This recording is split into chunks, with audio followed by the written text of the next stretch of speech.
ఆమె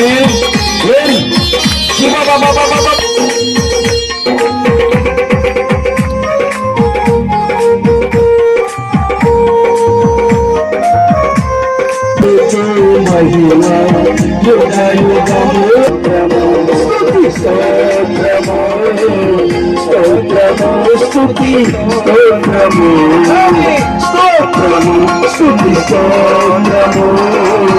నీ నామముందు విశ్వాసం ఉంచి నువ్వు ఉన్నవాడు అని అనువాడు అని నమ్మి నీ ప్రార్థన జరిపించుకుంటారు. వారి మధ్యకి దిగివచ్చి భుజము తట్టి భాష నేర్పి మాట నేర్పి సహాయము చేసి అందులో ఒక్కరిని దీవిస్తూ దీవెనికి అప్పగిస్తూ ఇక ముందున్న సమయాన్ని మీ నామానికి మీరు మహిమ తెచ్చుకొని